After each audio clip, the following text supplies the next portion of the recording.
I don't think we have the clearance to sing A Whole New World. I just want to hear a couple beats. It's weird. I'm actually like very shy. About singing or about everything? I think I'm a shy person in a lot of ways. And people don't believe me, obviously, because of my profession and my personality. But in a lot of ways, when I'm put on the spot, I'm like a little scared little bunny rabbit. You get that? Of course. Everybody, hello and welcome to another episode of Spare Parts. I just asked Evan to start us off with a song from Aladdin and he got clammy, which honestly is very understandable. I sing it like all the time. When I was growing up, I would not stop singing and drumming on the table, and my brothers hated me. Like I was the most annoying person in the world growing up. Aww. But yeah, when you put me in like a performance element, it's like I have to be really in control, you know? Like I feel like there's something different. Like you're on stage, you're like, I have to know what I'm doing, which is why improv always freaked me out, which is why you're so impressive. Improv champ 2007? What is it? 2007, grade 2007, wow. Or was it 2006? All we know is it was a long time ago, you guys. And it's my greatest achievement to this date. Yeah, nothing else has even come close, right? No, the joy we felt on that stage was like, there's a really great photo. Maybe I'll post it. I don't know. Where we're all holding the trophy and Kayla, Lorette, and I and my friends, we're all crying. That's we're really, all crying, really like, sweet. and we're like huddled up. It's really. I can't believe you guys got a trophy. Huge. I'm going to be real with you. I didn't know that improv could afford physical objects. Yeah, that's an understandable assumption. It's the Canadian Screen. Whoa, what? The Canadian Improv Games national tournament. You know, we got second in Canada. I've said it once. I'll say it again. It was a You'll say it every podcast episode. Every episode, I'm going to remind you guys. Yeah. Wow. So you guys won a trophy. Did you guys go out for a night of soda pops and hanging out by the beach, pizza? Well, we were in Ottawa, so that was huge, coming from the West Coast, capital city. And I don't know, we had a blast. It was so fun. It was so, it was very strange. Speaking of traveling, you were in Kelowna this weekend, weren't you? Yes. Why did you say it like that? I don't know. Did you hate Kelowna? No, I didn't at all. I loved Kelowna. It was so fun. I just think it was longer ago than that. But yeah, like a week and a half ago. I thought you were, I'm so sorry. I got the exact dates of your travel wrong, Miss Milet. I need you to be on my itinerary. This is crazy. The reason why when we opened our session today and you were singing Aladdin, I was like, what the hell? Because Connor and I listened to the Aladdin soundtrack on the way home, a few songs, just to switch it up. Did you guys sing along to it, or were you just listening? Well, it got kind of weird, and we were like, "This is." What do you mean it got kind of weird? Tired. Oh, because you were like in too deep. You had listened to 5 or 6 songs, and you were like falling in love in the car. No, I wish it was that sweet. It was more like, this is kind of unnecessary. Like at first we're like, what a great soundtrack. We should listen to this. And it's kind of fun. We did this on the drive down to LA. We listened to the Mary Poppins soundtrack and it kept us awake after like a 12-hour drive. So we thought that it would have the same effect. It was a bit too, because the Aladdin soundtrack is just like a man singing these really like over the top songs. I don't know. It didn't translate, but it's just weird that you were singing that. Well, that's weird. Is it? I don't know. We're connected. We always are. Hazel eyes, 5'6". Welcome back from Kelowna. I hope it was fun, even though it was a week and a half ago. For our listeners, Kelowna is in British Columbia. It's supposed to be a very beautiful. I actually have been to Kelowna. Dylan Playfair got married there, and we were there together. Dylan Playfair got married there, and we all went and rented a house. And it was so fun. It was so fun. That house weekend was crazy. Like, I was such a fun little bang up time that we had. Was it? It was right before we filmed the final season. Is that what it was? I thought it was after. Well, it couldn't have been because his wedding was in August and we filmed September and You're right. Right? Yeah, you're right. You're right. It was just before we finished. I think you're right, because I remember going out there and we swam. We were in the water. In Kelowna? Yeah. Yeah. Oh, yeah. It was fully summer. Ooh, my timeline is getting confused though. I wonder. As time passes, you're gonna start to do what I do, which is where I always say like, oh yeah, Letterkenny was on for 10 years. And you're always like, no, Evan, it was on for 8. It was on for 8, babe. I do that all the time. I'm gonna stand by 10. 10's a better number. So it's a rounder number. And we're also still like, I mean, yeah, Letterkenny is still sort of I know present. people are like, give it up, Evan, give it up, Michelle, move on, do a different show. And we're like, no, we're gonna do a podcast. Fuck you. I will say it was interesting. So the reason I was in Kelowna was I did a convention with Dylan. Right. And so now I did like a little sort of contract, as it were, with our agent to do 4 conventions that I was like locked into from the time I signed with him with Dylan. And that was the final one. And I don't know if I'll do one again. Not that it was a bad time. I'm just kind of like, I think that was the season for that. It was fun to do 4. I'd never done them before. Do I do them after? I don't know. You don't know. That was the experience you got. And for now, you're taking a break. Yeah, I think it was... It's a lot. It's a lot. Well, this was interesting because so Evan and I had done, and actually a number of us from Letterkenny, we did 2 fan expos. So we did one in Calgary and then one in Toronto. And those are like 90,000 people. It's animation, comic books, but it's a lot of TV shows and movies, which made sense that we were there. The Trailer Park Boys were there at one of them. And yeah, it was just like a little bit more all inclusive. There's like 100,000 people like throughout the weekend. It's like a crazy experience. Massive. Yeah. Yeah. We are merely like we're one option out of many. But we're having fun regardless because there's so many interesting people walking by and there's so many cosplayers. So was this different? This sounds like it's a little bit of a different vibe. Well, what I was going to say is at the fan expos, it made more sense that we were there because there was more film and TV people just across the board. And so you felt if you're like a fan you belonged, of that, like it you would included, look you would look at who was coming and you'd be like, okay, I do want to go see the I'll see Bubbles and I'll see Michelle Milette. Right. Boom. I mean, they go hand in hand, They right? kind of do. And so we got a lot of people that were excited to see us. It was busy for us. Like it felt like a fit. Whereas the last 2 that I've done have been so lovely and great. And I've had a great time at all of them. But I did get the sense that certainly the last one in Kelowna was very much a Comic-Con. So it was very anime focused, comic books, video games. Did you get a lot of people walking by going, who the fuck is that? Exactly. Well, it was like a lot of kids, that's not a good feeling. Mostly kids. And so who the frick is that? Yeah, like these old losers sitting at a table. It was really funny. And I mean, Dylan has a lot more younger fans because he did like Disney, a kids show and then The Descendants, which is like a Disney movie. So he definitely had some more traction, but I felt a bit bad for the festival for having us because I was like, oh, I don't know if we're really. But I'm sure that the certain people who came to visit you were excited, right? Like the people that you did get at your table were probably stoked. Few and far between, but yeah, I met a lot of really lovely people. It was a bit funny. Yeah, I got you. It was a little bit, dare I say, humbling. I was kind of like, I also will say Canada is humbling. Like living in Canada is a humbling experience. Nobody gives a fuck about Letterkenny in Canada. I will tell you that. We are not a hot commodity here. Anything like Canadians. Yeah. This is something that I hope that we change, not about Letterkenny, but just like riding for Canadian artists. Yeah, we don't have that. Nickelback we ride pretty hard for. I don't know that. I mean, Dylan rides hard for Nickelback. I personally, I know. I'm not saying you and I specifically, but Canada as a whole. I think we're decent with musicians, but it always feels so cavalier. And what's fun about being in the States, and we've kind of talked about this too, is like the fan culture in the States is so different. So yeah, like I'm not going to get any special treatment. And guys, I want special treatment. I never get any in Toronto unless I'm with like Hersey and another person from Letterkenny. Literally no one could give a fuck, but if there's like 3 of us together, maybe we'll get let into a club a little early, maybe we'll get, you know what I mean?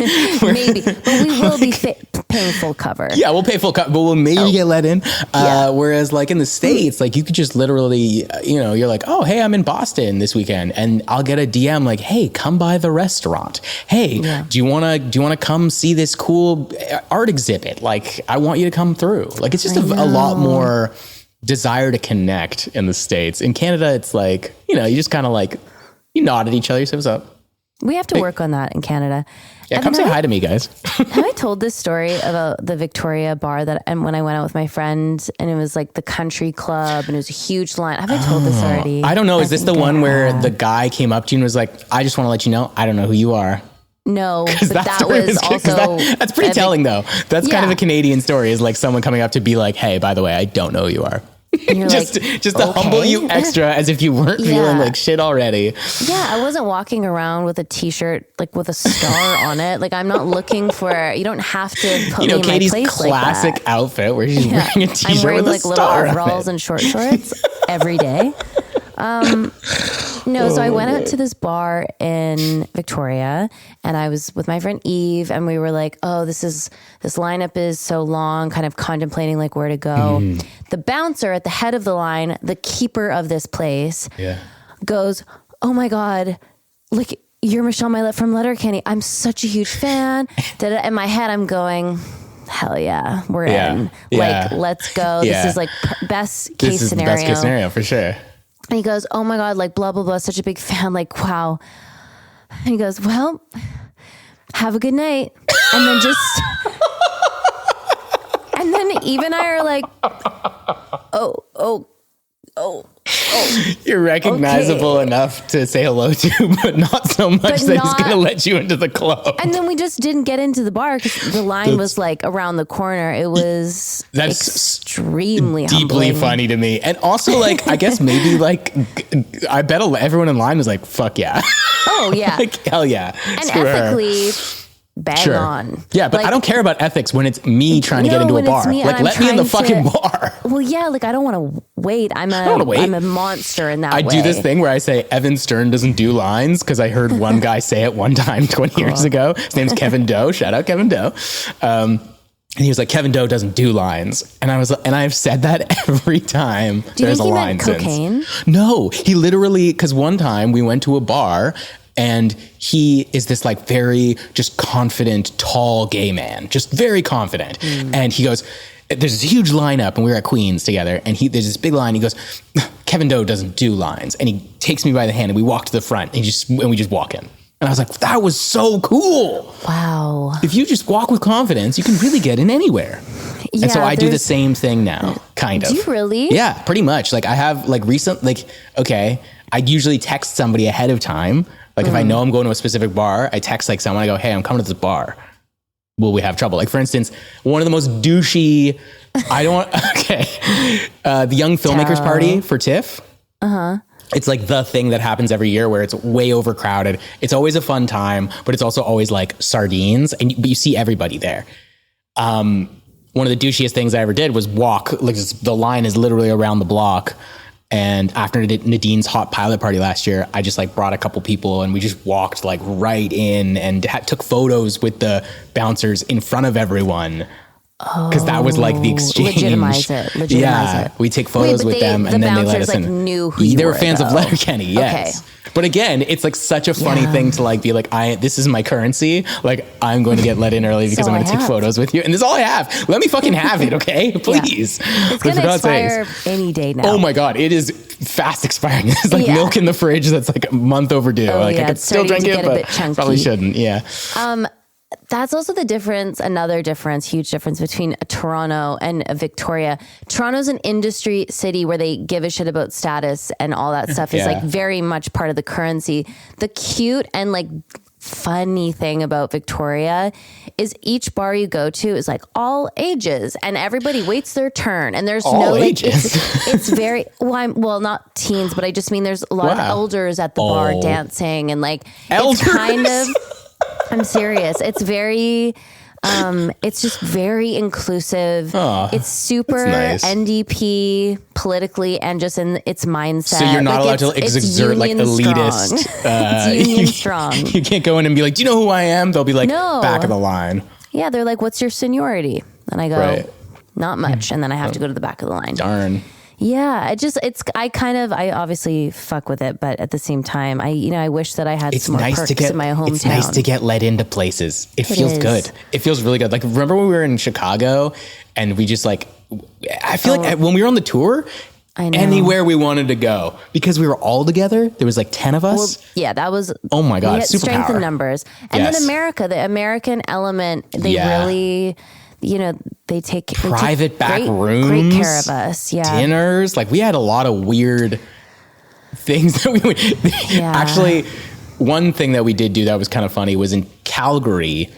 Do you remember that night when we did the Fan Expo? You were talking about Fan Expo. Oh gosh, yeah. So we wanted to go hang out with the people from Scream, and we got a text from them that was like, "Hey, we're at the bar, like, come through." And it was this like cowboy themed bar. Mm-hmm. When you show up, we're like in a roped off section where everyone can look in at you, but the Scream people had already left by the time we showed up. So it's just us standing around in this like roped off area surrounded by 19-year-olds who didn't know who we were either. It was so weird. Again, Calgary weird. And 19-year-olds.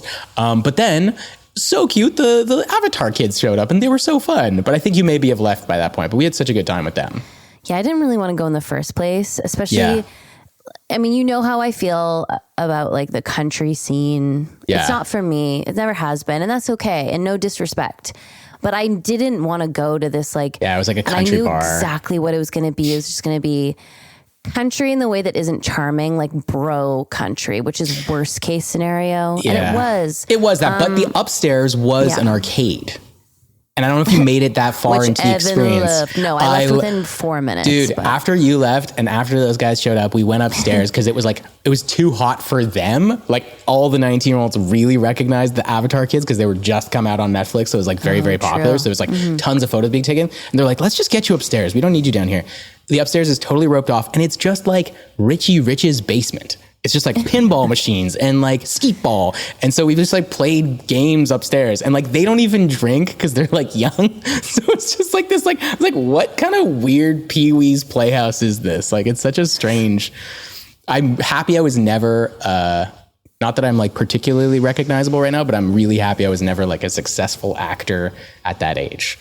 Like 17, 18. Oh God. It would just be, you would not understand what was happening to you, I don't think. And I think it just like sets a weird standard for the rest of your life of just like what your reality is. Your expectations are. I never wait in a line. Evan Stern doesn't do line. Yeah. I was like, I don't know if you're immune to this kind of ego. No, I'm not. You've got a bit of a child star personality, which is funny. Whoa! Whoa! Whoa! I'll take it. And you know who else does? Tyler. Well, of course, because he kind of was not a star, but he was a child actor. Same with Jacob Tierney. There's a through line there. Yeah, they do have, both of those guys started real young. Yeah, there's a through line. And they get what they want. They do. They really do. Okay, I think we should get into this episode. Let's talk about Letterkenny. Not that we haven't been already. Yeah, Bradley is a killer. Yeah. Did you enjoy it overall? I loved this episode. You loved this episode. Okay. Bradley is a killer. Let's get into it. Also, I just want to acknowledge, like, for the people that are, we talked about this podcast launching, week 1, we're going to watch an episode. You can watch along with us. And we know we're kind of taking our time through it and putting in other things. So I hope you guys are still watching with us because it's really fun. And I want to hear about you guys rewatching it too. So I know that it's requiring a bit more patience, but I appreciate you guys riding with us. Least patient fan base of all time, though. You know that all they do is watch all 12 seasons in a row, and then when it takes too long for us to get to the next episode, they watch all 12 seasons in a row again. I know, you guys are just beasts they just keep doing it. Like, some of them have watched it like 10 or 11 times at this point. It's amazing. Like, I rewatch television. But I'm not like you guys. Like, I'm not as efficient. You guys are very good at this. Do you think that it's also people fall asleep to Letterkenny? You know those shows where it's like you put it on at the end of the night and that's part of. I would find it very hard to fall asleep to Letterkenny. I I mean, yes, for us, of course, because that'd be No, psychotic. because I'm like, but- oh my God, what are you doing, Evan? No, because Yeah, you have to pay so much attention. I mean, yes and no, but if you know it well enough, it becomes like a lullaby. It's how I feel about Sex and the City. It's similar in the sense that it's like characters like fast talking at each other, and it lulls you to sleep. So maybe if Letterkenny is your lullaby show, I do want to know about that. I am curious. Yeah, that's a good question. Or is it something that like every time you put on, you have to like be like really focused, put on the subtitles? Right. Because you miss so many jokes and you get so many more each rewatch. Like this podcast is incredible for me personally, because getting to rewatch these episodes. Our podcast is incredible. First of all, it's an incredible podcast. Second of all, I'm getting so much more out of the show. Like I am these little, I realized one of my all time, and I never recognized this before, one of my all time favorite scenes in Letterkenny happens in this episode, which is Jared acting like a baby. I know. Wayne as a baby is one of the funniest fucking sequences. And then the one at a time, that the grabbing of the thumb and going, and then the smashing of the table. Like, I feel like I've seen that in a lot of montages. I've seen that sequence a lot of times, but to sit down and actually force myself to watch that scene again, I'm like, oh my God, it's so funny. It's so good. This cold open is top tier. It might be the best for me. And I think why it stands out so much too is it's like seeing Wayne be that, I guess, like goofy. vulnerable or something. Like even like him, you know, mimicking being a baby who is pooping his diaper is a pretty crazy thing to see Wayne doing. You're like, I didn't know this could exist in this universe. And you actually get to see his like full eyes. He opens his eyes all the way and you see his actual eyes. You never get to see Wayne's eyes. No, and it's, so the cold open, it's like the guys have been drunk. Katie's kind of giving them shit, which is, you know, I love their dynamic. Really, I love when Katie really mothers them. I think that's like always works well when watching. Mm-hmm. Yeah, and then how do we get to the baby stuff? I guess, Dan starts talking about Samuel's having a little brother. And then Wayne being like, I fucking hate Samuel, who's 6, which is... And there's no such thing as a smart baby is the main thing. And so he's trying to demonstrate, does this look smart to you? Isn't it weird? Resonates. Doesn't it look like, but you think your dog is a genius, right? Yes and no. I think she's so deeply stupid. And also I think she's a genius who understands the English language. Yeah. Okay. So yes. When I see Jared do that big open eye face, it kind of reminds me of Jared. Like it's almost like a step away from Wayne, and you actually get to see like, that's what Jared is more like. Wow. That's a hot take. And I totally agree. A baby pooping his pants. No, but he's really animated when you actually get to know him. And he does this and he like kind of, and he does these kind of infantilized characters and he's really good at them and they pop out of nowhere. In this episode, he gave me a line read, not to jump ahead too far, but he gives me an infantilized line read for the me when I'm saying goodbye to Gay. And I'm supposed to be like crying and out of breath and going, if you could you stay to I'm just, he came to give it to me because I was kind of confused. I was like, I was doing something and I was really upset, but he was like, no, I want it to be like when a kid is trying to catch their breath and they can't quite do it. And then he did it for me. And I was like, oh, I know exactly what you mean. Okay. Yeah. It was very fun. Yeah. A 2-year-old who's completely overwhelmed by his own emotions. Yeah. Okay. So baby impressions, we've got the cold open. And then we find out that this guy Bradley is coming to town. Adrian Holmes. Adrian Holmes. What I remember his like stint on Letterkenny so well because we all went out salsa dancing and I salsa danced with him all night. Remember? Oh my God, he's such a funny guy. Yeah, he was a party animal. And like I think part of it is like Kiso was bringing in a lot of people from 19.2, which is a show that he did in Montreal for many years. Like this is Kiso's like beginning of his like full career, right? It's like 19.2. If you haven't seen the show, you should check it out. It was originally a French show called 19.2, and it's the exact same show, but just in English now, but still in Montreal. Adrian Holmes plays his like, I don't know, best friend in the show. Yeah, partner. That's what they're called when they're cops. Right. Well, they're 2 cops. Two cops are best friends, right? I mean, partner. partner. Yeah. But also like DeJordy was on 19.2. Daniel Petronevich was on 19.2. A lot of Letterkenny actors were originally on that show. So Adrian Holmes was his like closest person on that show. And for him to come onto set, I think was like a big deal for Kiso to like bring him on set. And so there was kind of like a bit of a to-do. And it's kind of It was exciting. It was exciting. Excited. And it was kind of real, like that kind of anticipation in the scene where they're like, oh, I fucking love Bradley. I can't believe he's gonna. He's like, so cool. It was, yeah. That's just like true. It was just real. That's just what it was. And him doing all the impressions. He's obviously really good at impressions. And there's just no doubt in my mind that he used to do that for Jared, and Jared was delighted. All I thought. And he does this thing. Jared always does this thing where he goes up and goes, I want to give you a chance to show off. Like, so I bet he told him that. And I bet he was like, you're going to do all the impressions. And he was so excited. Like, which ones do you want to do? Yeah. And then this is also where we get introduced to Low Bones, which love Low Bones. I love Low Bones and I want it in my life, but I don't know how to get it in my life. Does that make sense? I do get it, because you did do it a lot. Like when we were making the show, there was a lot of that going around. We would do Low Bones all throughout the show. But now that you don't live with anyone from Letterkenny and your immediate friends aren't from the show, it's kind of weird to introduce it probably. Well, also my friends don't watch Letterkenny. Like my closest friends have checked it out and stuff, but you know what I'm saying. No, of course I know what you're saying. Same. Yeah.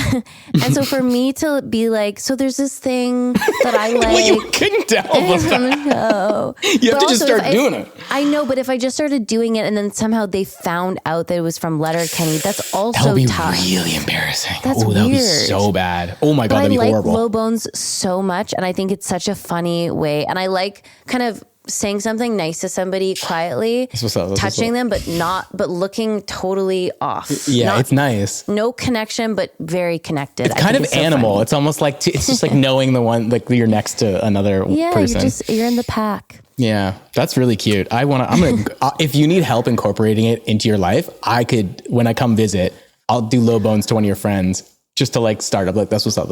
I'll do like a little. Wait, yes. Yeah. And then we can be like, oh, this came from the show, but it actually is really. It'd be so natural. Cute. We're gonna like orchestrate a whole experience. Yeah, let's orchestrate a really like sincere moment that's gonna catch on. That always I like goes manipulating people. That's my favorite thing. Look how charming we are. And then this is also something that gets quoted back to me so often, unfortunately, is it's a slip and slide in here, boys. Are you serious? I get that comment all the time. That's disgusting. It's disgusting. That's disgusting. It's a slip and slide in here, boys. Yeah, it's disgusting. Ooh, I mean, that's really awful. It's you're the nastiest you kind of ever are in this episode, and then you get so nasty that you approach. I really have to reel it back because I approach Glenn. The moment it happens, I wonder how Jacob felt about that in the moment. He's the height of, if you ever hit on Glenn, like the way you shudder and your back arches and you go, where'd you come from? Glenn? It's just it's a moment of reevaluating your life choices. Yeah. We've all had that moment where you go, ooh, I have now crossed over my own line. We've all hit on our Glenn, if you will. We've all hit on our Glenn in one way or another. I also like when he goes, twinsies. So I do. When I went blonde, Jacob was like, I want to go blonde too. And it's a very, it's cute. It says a lot about our friendship. I think you both look great. I think you both look great with the hair. Thank you. Honestly, it looked cool. This whole season, I'm just like, do I just go yellowy platinum again? I don't know. I don't know if it makes sense in my life. How long did it take you to get back from that? Like, it must have been a struggle, no? I mean, we've talked about this. It's ad nauseum. I'm sorry. I'm going to drop my blonde hair at some point. But yeah, it was an interesting process. I just think I want to do it one more time, but I need it to be in a project. Yeah, if you do it one more time, you got to do like blonde hair and a pixie cut or something. Like something crazy. My head is too small for that. Wolf cut, blonde hair. Wolf cut. We did actually, Connor did a chat GPT picture of me and he put in Bob and I looked like Willy Wonka, like little Bob haircut. And it literally made my face like this. I Wilder? Like, little Bob? Or more like Johnny Depp Willy Wonka. Depp. Oh, that's so much worse. Yeah, very bad look on me. And then we also did wolf cut, and it was okay. But Can you include that in wolf cuts are kinda the over. Instagram? Of course see they're if we can- over. That's why you would do it now. You don't want to do something when it's course. hot. Like wait until everyone Right. else is done with it and then you do it and then it's retro. So to finish off with the Hicks here, Adrian Holmes, Bradley, cousin to Bradley, who is Rosie's favorite cousin. Let's not forget, is only there to help stop the degen population from ruining the bar.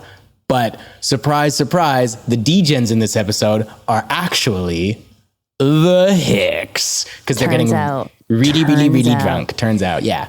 Yeah, and he scares off the kind of OG degens with like a simple kind of like which posture, is and then ludicrous. they just leave. Only in Letterkenny could you get away with going like this to 7 guys. Yeah, and then they're like, okay, that wraps up that story arc. But then, of course, kind of an ode or a nod rather to the cold open about how drunk these guys get. Katie warns Bradley that they're going to get drunk and they're going to be annoying. So kind of they're not just going to get drunk; they're going to get really, really, really drunk. Really drunk. Really, really, really drunk. Really, really, really drunk. Dan Nice. wants to have a foot race. Jared or Wayne's laugh is so, again, very Jared, actually. Yeah. That's why I get confused because I feel like he does that laugh kind of quietly. He's just Jared sometimes. in this episode. I know. I think that was probably really like healing for him in a way. Yeah.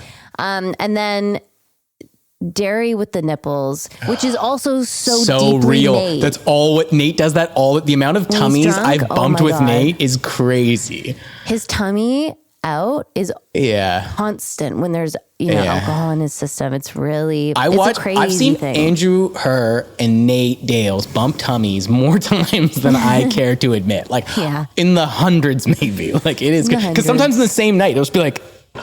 I know. They'll do 5 or 6 in a row. Back to back, very sensual. It's pretty sensual, yeah. It does feel. I will say. Try for the people listening. Try it with your closest Try it out. It's male pretty good. friends. Ideally, Feels good. It's really. It feels good. It feels Satisfying. very intimate in It's a way warm. that's so not sexual. Yeah, it's and like it's little- an interesting sensation. Yeah. Have Especially you like- bumped tummies with Nate? Oh, with Nate, of course. Okay, good. Nate and I have been the kind of friends that would bump tummies from season 1. We That's instantly, I remember meeting Nate for the first time and we had such a funny conversation because, you're meeting people, boy, girl, you're on a set. Sets are kind of inherently horny. You're a bit like, is what's going to happen here? We're Is all this gonna living be our fun? dream. Yeah. Who am I going to fall in love with? Like, Yeah. that's like a part of being on a set.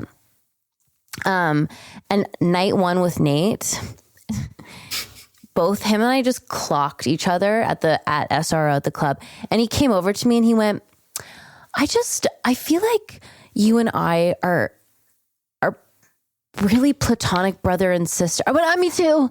And then it was like, we were so just instantly That's nice. like, okay, let's check. Like we know exactly what this dynamic is. And it's just been so steadfast from day 1 in a way that I really appreciated him knowing to clock that too. Yeah. We should have Nate on the podcast.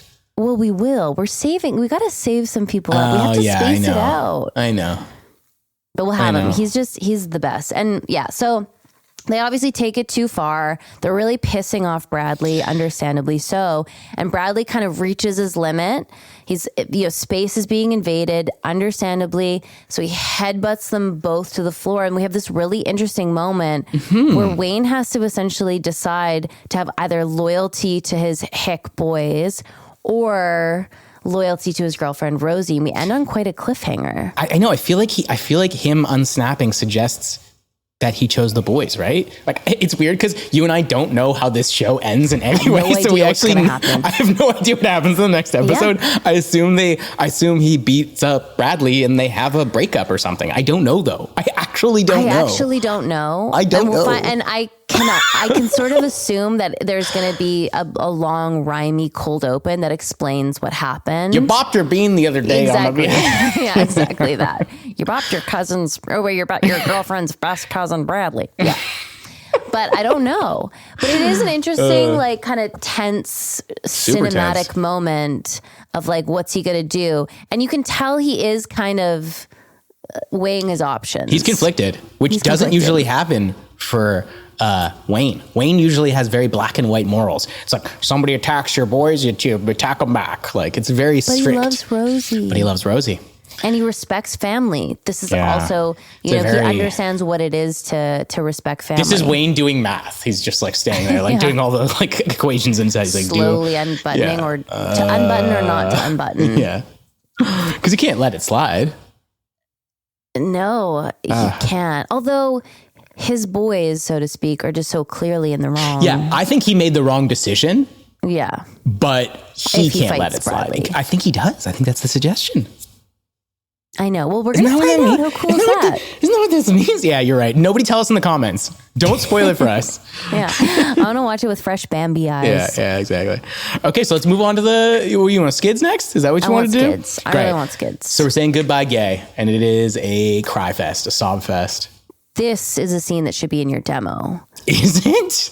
I want 15 seconds of you crying like a baby. God. I think it's fun. And then the final cry, the final I don't understand. I don't understand. That's not in the script. They definitely just let that cry go. And I was like, well, we have to keep saying something. No, the I don't understand was so perfect. After all the kind of like explanation, her mom, it's like very clear what's happening. She simply just has to go home because of her mother, even though she's an adult. So I guess maybe it is kind of, this is where the skids to me are 16. Yeah.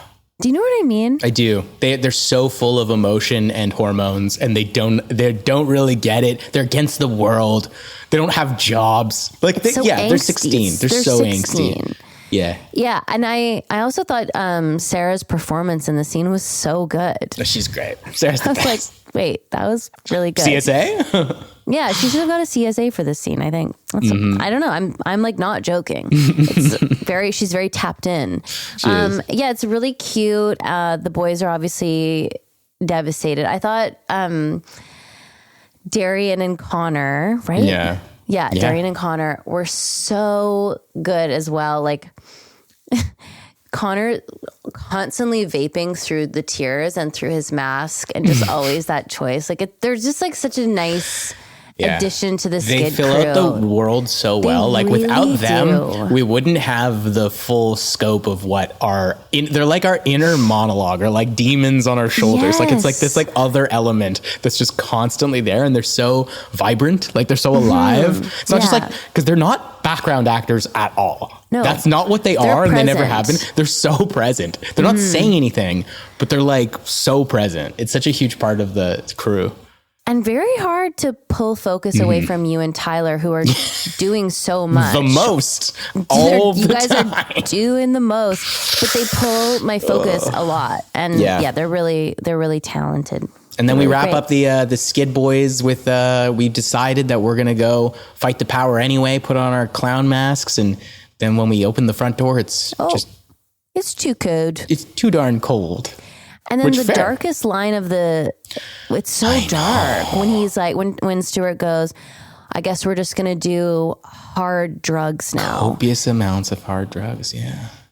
That was like, it's really, I agree. Upsetting. I know. And they closed the door, and I was like, that's the note that we leave them on. Yeah, like, whoa. A sad episode for the Skids. What if that's where the series ended? Oh, God. We didn't get renewed. And then we just leave. You had to leave Roald in that basement doing copious amounts of hard drugs. Yeah. In a clown suit. So it gets a lot better for them. Honestly, they get like welcomed into the crew a lot more often, like as the seasons go on. This is like the darkest time for the Skids. And I guess it really does like signify the heartbreak that they're all experiencing in different ways. Stuart's romantic. He loves her. We love him. Well, and I think you and Gabe had a really cute friendship in the end, where she really saw you and you grew to love her, which is cute. I know. It's so nice. It's nice to see that. Nice to see that. And then we've got hockey, of course. Oh, God. They're always up to something, eh? These guys are always up to fucking something. Well, they're up to something and yet nothing at all, and then nothing, which I like. It's always a hockey game. It's always about hockey. Yeah, they've just been in this locker room kind of game planning this whole season, which is really funny. I think this is also where we leave Schultze, Joan. This is our last time with the senior hockey boys. This is the last time with the senior hockey boys. Okay, I didn't know that. And I've grown to really love these guys. I'm glad to hear that. I feel like you didn't have a great impression of them initially, and now you see what their value is. I like them a lot. Yeah, and they're fun. Yeah, they really Boomtown in this episode. Oh my god, with the little dick stuff, and then getting Tyson and Joy Boy being like, "What's wrong with that guy?" It's such a good dynamic.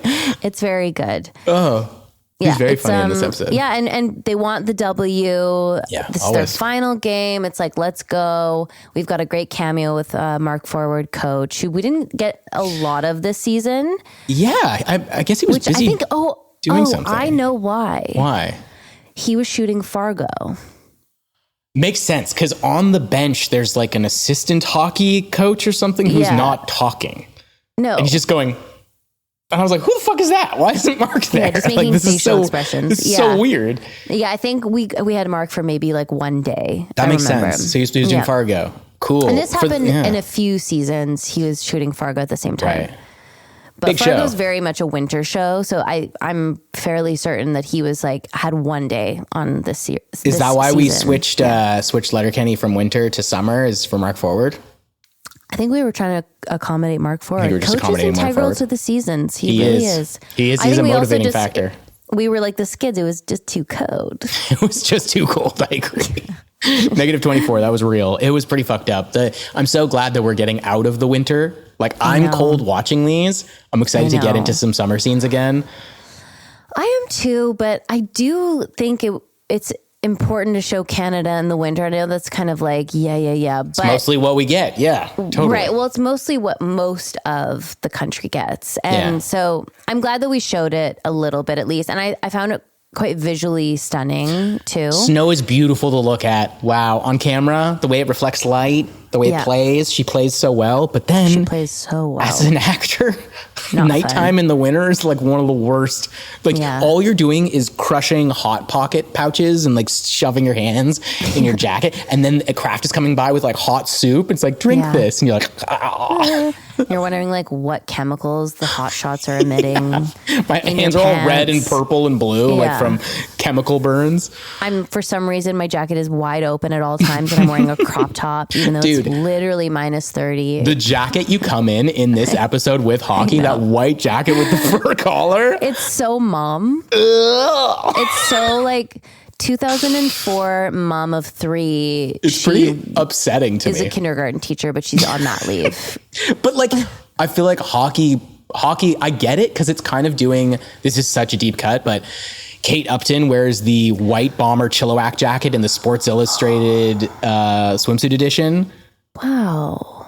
And so it's like a Canada Goose jacket that's white. It's a very specific look. I feel like that probably left an imprint on like hockey boys forever.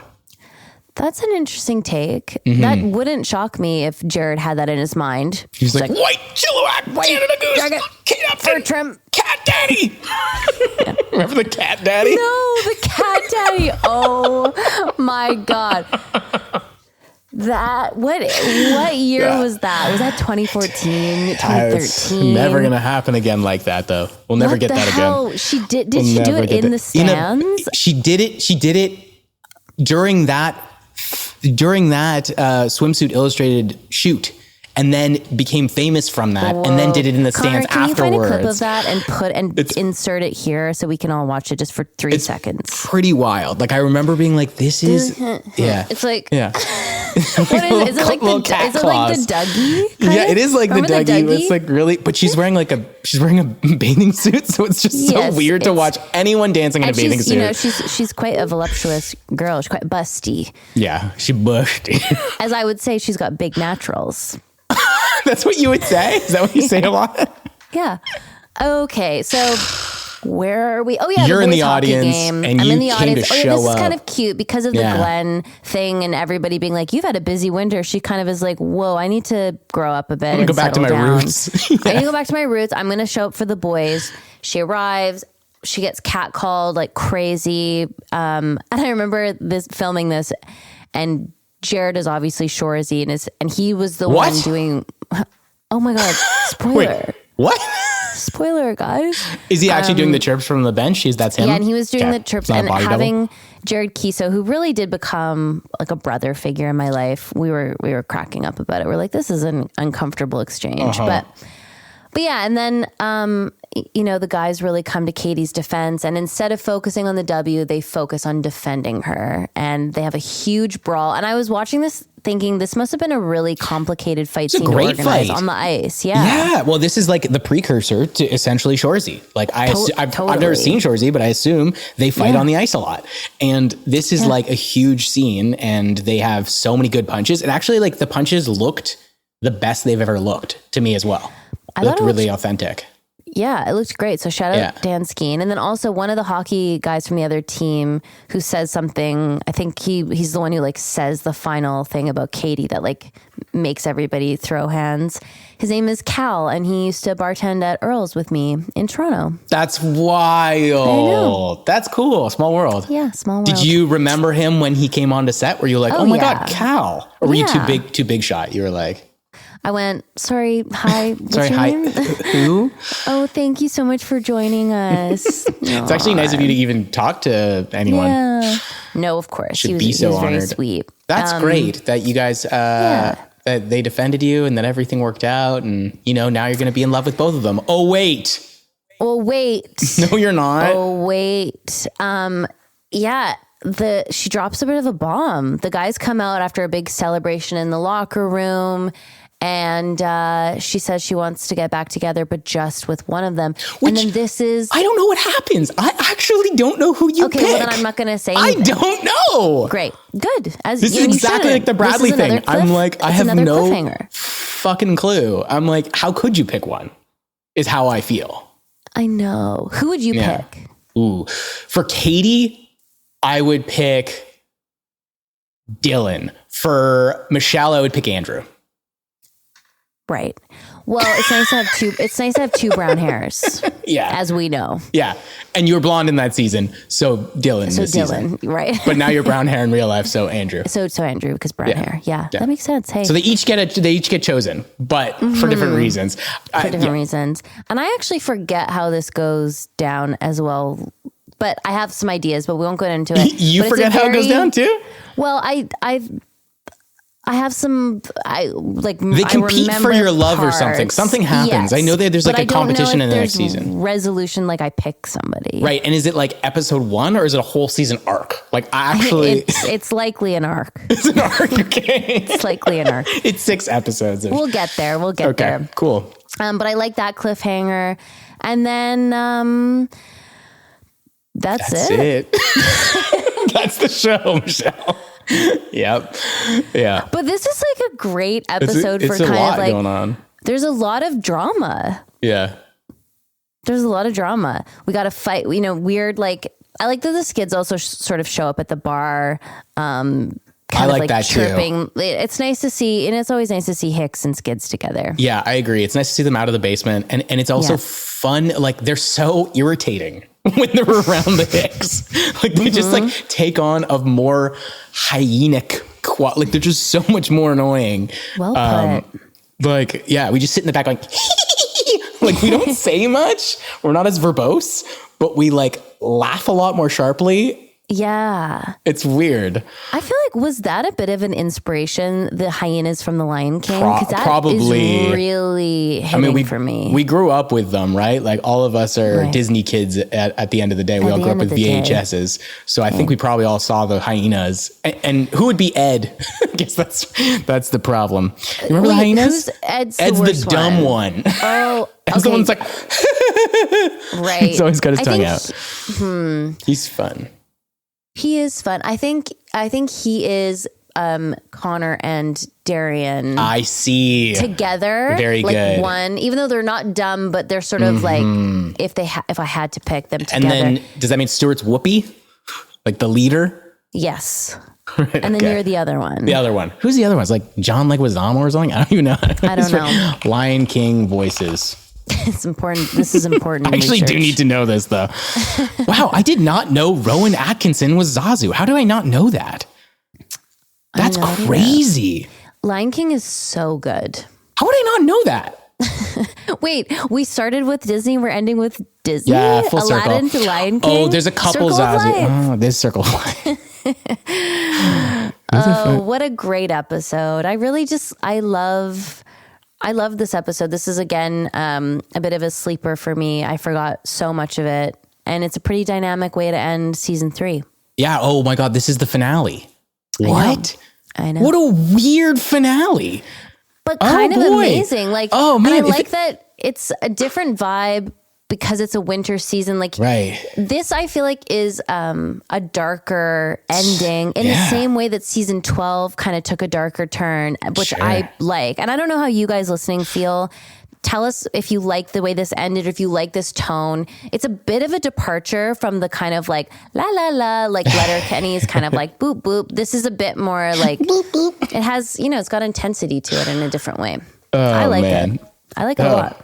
That's a good point. This is a much more intense. I didn't recognize that we were watching a finale, so I never was like articulating. We don't get to know what happens till next season. You guys have to wait a full year to find out if he beat up Bradley or who Katie picks as her boyfriend. That's nuts to me. That's nuts to me. I mean, also, did we know at this point we were renewed? So we already had a couple seasons ready to go, right? Like we knew? I think we did know. Is this okay? So we already when had. When did we find out that we were getting renewed for like? Order? Oh yeah, because I was blonde at this CSAs. Yeah. It's all about my blonde hair. That's how I punctuate time. I mean, that is how all space. of us punctuate time. It's like B's pre-blonde was Michelle hair. Blonde or was she not blonde? Okay. We're in 6 post Michelle Blonde. No, year 6. We knew it because we knew it after season 2 because Belle renewed. And then it was just like we knew that we were going to do another. Yeah, like. So we weren't being irresponsible. We weren't leaving people on a full cliffhanger. We knew we'd get it eventually. Yeah, we knew we'd get it. Okay. We'd get it. We weren't going to just leave the skids doing hard drugs in the basement. Jared wouldn't do you guys like that. Hey, thanks, Jared. Okay, do you want to get to a Spare Hearts? Is that what you're thinking for tonight? I'd love to. All right, let's freaking do it. Are you ready? Are you ready for a Spare Hearts? Spare Hearts. And again, we got to talk to Connor. Connor, can you come up with a temporary... Yes. Just for this one, just a goofy one. See, if it doesn't have to be good. Sample exactly what Evan just did and just put a little ditty behind it. That was perfect. Yeah. But you need to do a harmony on it, Michelle, real quick. Can you do it again? Spare Hearts. Spare Hearts. Okay. I mean, I'm not a singer, but you are, and I loved it. It's perfect. Something.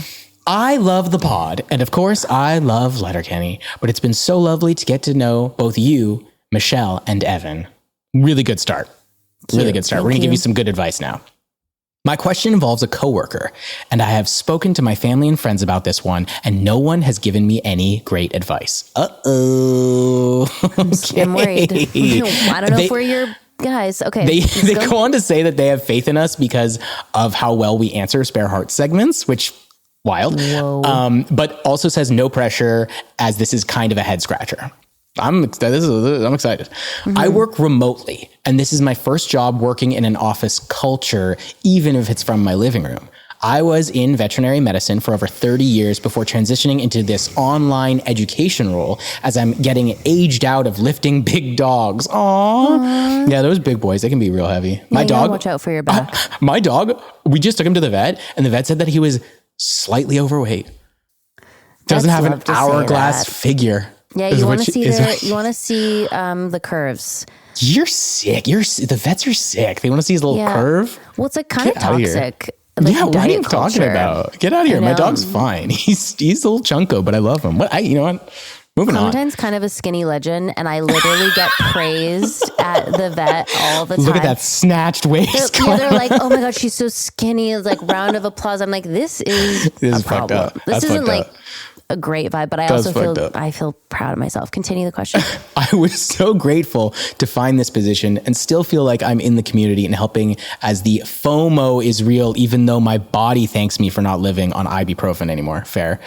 But all jobs have their drama, and it's a bit toxic with favoritism and low pay, typical scene, About a year after I started, they had us all come to the headquarters for a conference, and we all got to know each other. After meeting in real life, we all shared each other's phone numbers and began to text off of the company messaging platforms, especially after it became apparent that we were being monitored and punished for any perceived trash talking.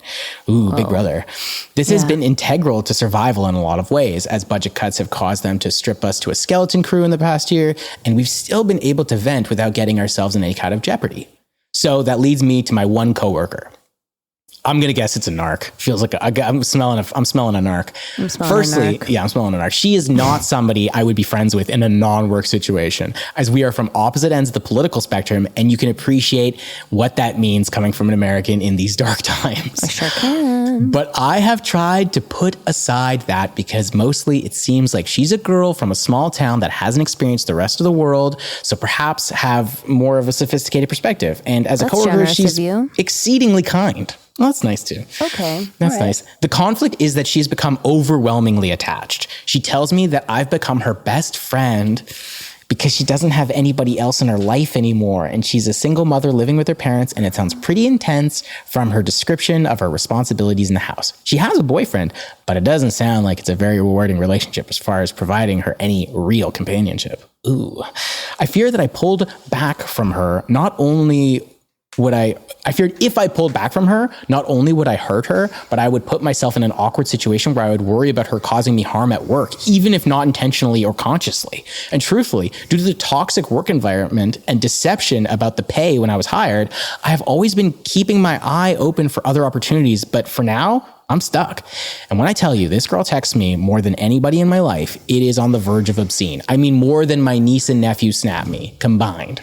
Is that a big thing? Do you get snaps from your kids? Are snapping. I'm like impressed that you're on Snapchat to receive these snaps. I don't get snaps. I'm not on Snapchat. Yeah. First, I would delete Snapchat. No, this is Step one. For the most part, she leaves me alone on the weekend, but not always. During the workday, she may continue to text me until I'm ready for bed through my lunch break, even when I try to tell her I've got a lot of work to do or I'm getting ready to drive somewhere when I'm off. And the crazy part is she's one of the hardest workers, and without bias, I can say so am I. So I'm mystified at how she gets anything done. Even though I use speak text, I struggle when she's on a roll. So that's my quandary. I recognize that she's obviously lonely and I don't want to hurt anybody's feelings, but especially in this weird workplace culture, I feel like I'm a helpless rebuff for her. All of the other people that were in this text tree have since left the company or been let go. So it's only me and her now. And, yeah, she's going to make me lose my mind up in here. I was having trouble reading that for a second because I was like, wait, what? Any advice will be appreciated. It's a weird, sticky scene, but again, you might have something to share. Either way, I appreciate and love you both and wish you all success in the universe. Da-da-da. Sweet, sweet, sweet. Lovely, lovely, lovely. Feel free to reach out for veterinary advice. Oh, great. Cute. Thank you. Thank you. Wow. Yeah, seriously. Up in here is funny. That was funny. Man. That's interesting. I honestly, what are your have you had this kind of interaction where you got trying to cut loose a friend or cut loose somebody who's just bothering you? I do have somebody in my life who is an over communicator via text. And I find it really challenging as well because my instinct is to respond to everything because I don't want this person to feel like I'm neglecting them or not engaged in what they're saying. But the truth is sometimes I'm not, and I've had to accept that that's okay. And I just don't respond. Like, I don't know who told me this or where I heard this, but the best way to set a boundary is by action, not by saying it.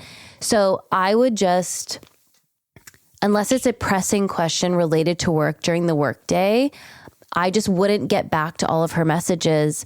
And then when one kind of like resonates or you see the value in that as a conversation, I would respond sparingly, but keep things sort of professional during the work week. And then, weekends when it's maybe she's, having a more social conversation, I think it's valid to kind of like do a similar thing, but then maybe respond with a little bit more warmth, but just do it sparingly and you'll get the picture across more. I know what it feels like to get a bunch of messages and be like, oh my God, I have to respond to this person. You don't. You really don't. You really don't. I am like chronically, I would say I probably fall so far in that end of the spectrum where it's like, I'm bad at getting back to people. Yes. Like I'm not responding to things that I should respond to. You know what I mean? Like so like I am probably the worst person to ask this question to, because I would just be like, I think you're the best. Just don't answer them.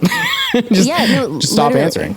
Yeah. But this is the thing, like I want to answer people who I don't even answer. So like I am so far in the direction that, but I understand what it's like to have somebody who wants to be your friend, who you feel like you don't want to be friends with necessarily. I definitely know that feeling. And that is tricky. And they kind of get the hint eventually. You don't have to necessarily do like a big friend breakup where you like call them up and you're like, I've been meaning to talk to you.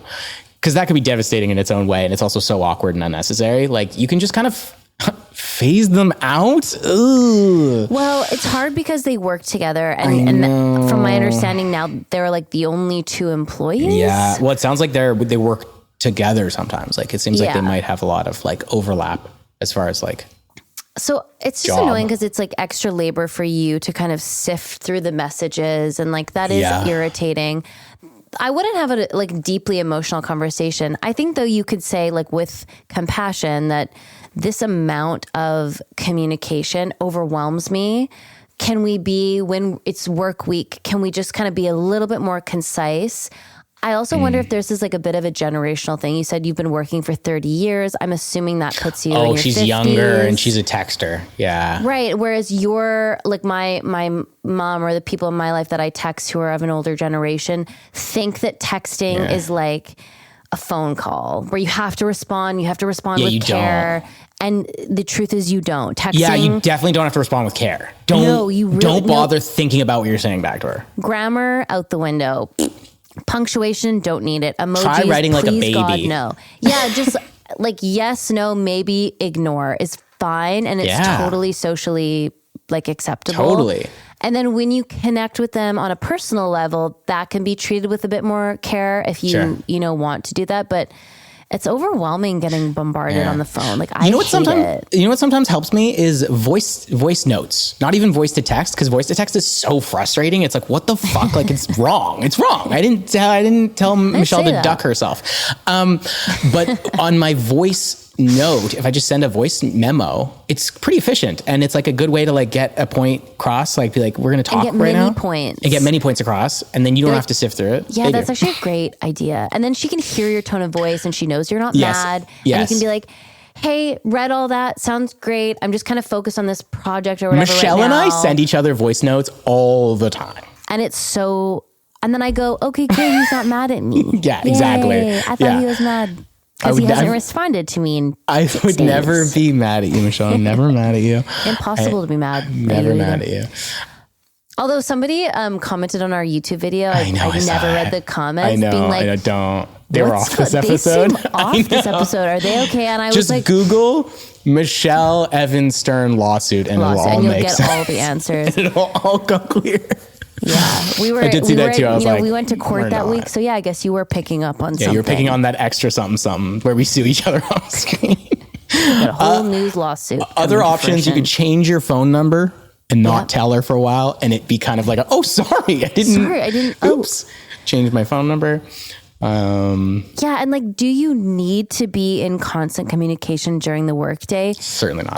Turn your phone off. Well, and then go defer back to the chat that is the monitored 1984 Big Brother style chat. Yeah, be like, sorry, I'm going do not disturb on my phone because I don't want to be distracted by people. And I just need to have work chats here. And then, that's a great idea, she's got some extra eyes on her to kind of fall in line. Watch this. So this is my phone right now. Watch this if you're listening. Watch this. I'm going to tap the side 3 times. 1, 2, 3. Now it's all in black and white.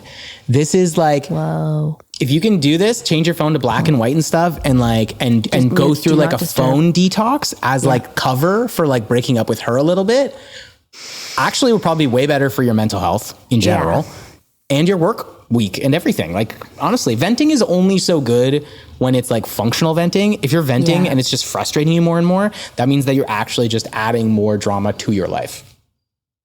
Agreed. And to kind of sum it up too, you are not responsible for somebody else's life or feelings or isolation. What she has going on in her life is ultimately her responsibility. She is not your partner, your best friend. She is a work colleague who is nice and you have care for, and I think that's really lovely, but you have to learn some skills on boundaries a little bit more, because you'll get just swept up in all these people. You've and been it'll very affect empathetic, you. but it's hurting you now. Right? It's affecting you and it's too much stress. So just release some of that guilt, that female guilt, or just, but as a woman, I think women kind of carry this of like, we want to be super nurturing all the time. And you know what, babe? We don't. Take a page out of Katie's book. You think she's responding to any text messages? Fuck no, dude. No, dude. She doesn't even have a phone. She has a pager.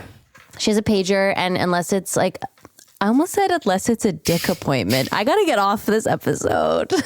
I gotta get off this episode. Oh, it's dick o'clock. Oh, Lord. So crass. Okay, it's guys. just Glenn, never mind. Oh, getting a dick appointment message from Glenn would be such a thrill. What an honor. What an honor. Great question. I hope it goes well. Protect your peace. And that's advice for everybody, including myself. Protect your peace. And that's on that. And that's on that. I love you, Evan. Thank you guys for listening to another episode. Thanks, we'll see you next week. Bye.